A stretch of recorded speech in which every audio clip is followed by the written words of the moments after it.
Hi everyone, I'm Clare Lee from We Learn to Share, and starting today I'll be covering IBDP Mathematics, Analysis, and Approaches.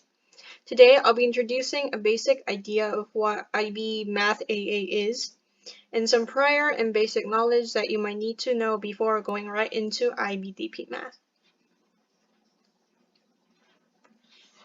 So for IBDP Mathematics, they offer two different subjects, AI and AA. These two subjects share common fundamental concepts and contents, however they definitely have differences. Comparing these two, AI is more focused on statistics and probability, using math in more practical context, and AA is more calculus-based and requires a deeper abstract and theoretical understanding of mathematical concepts. For the actual IB exams, all paper 1, 2, and 3 from AI allows you to use your graphing calculator, but for AA, only paper 2 and 3 is allowed. Most students who plan to major in law, language, or art are more likely to take AI, and students who take AA are mostly interested in physics, engineering, and pure math, which are more math-related subjects, and both offer a standard and higher level. This shows how teaching hours are distributed in Math AA and AI. As you can see, the statistics and probability unit is centered on AI, and for AA, they spend more time in calculus. For those who are debating between AI and AA, this will be really helpful to make your decision. It says students who are not strong with math and do not plan to study math-based courses after high school is recommended to take AISL, and AIHL is recommended to students who enjoy math but do not plan to study math-based courses. Students who are moderate in math and plan to study economics or sciences can take AASL, and students who are strong in math and planning to study intense math courses after high school could take AAHL. But keep in mind that this is just to help your decision, not to judge or force you into certain subjects. In my opinion, it really depends on your preference or mindset. Whether you would like to challenge yourself and be self-motivated or not will be really crucial to your subject choices. So even if you're not confident with your math ability, you could take HLs if you would like to learn more and spend much more time improving your math skills. These links below are PDF files of brief explanations about AA and AI. So I briefly explained AI and AA, two different subjects. So from now on, I'll be focusing on IBAA, Analysis and Approaches, which is my subject.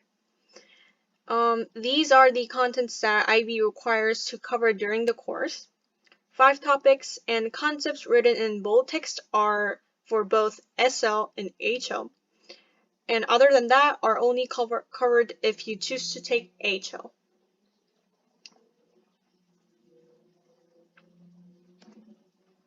And this is how the IB assessments work.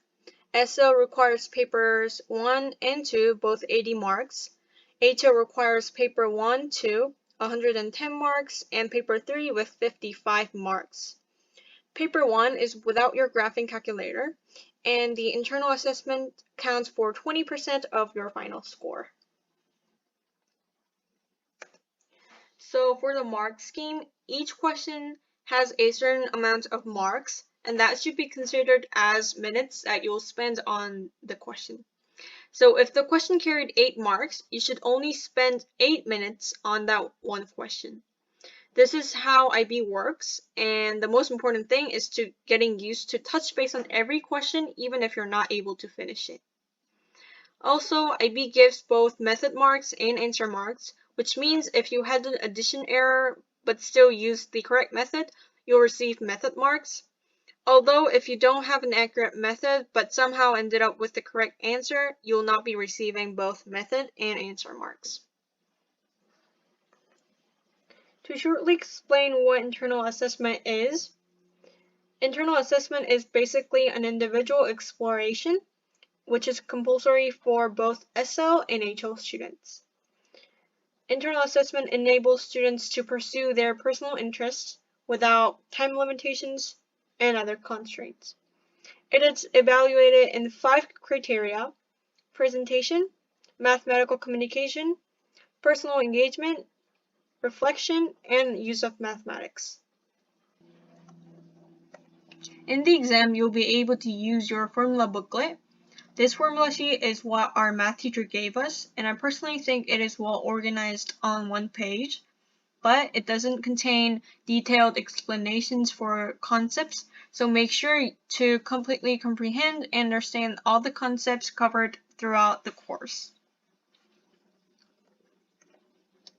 These are the tips and tricks based on my experience. So first, be familiar with command terms. IB uses command terms in questions, and all different words have different intentions and requirements. For example, when the question asks with the word hence, you might have to use what you obtained in the previous question. Also, be familiar with the notations. Some notations used in IB are different from what SAT and ACT use. In SAT, 0 is excluded in natural numbers, but IB includes 0 in natural numbers. I recommend printing out pages 95 through 100 of this PDF file and having it in your binder so that you could look up easily. This is how upcoming IB exam is scheduled. IB exams take place in May or November for the most of the time. This is it for my lecture today, and in my next video, I'll start with sequences and series.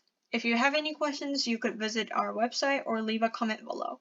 Thank you for watching and see you in my next lecture.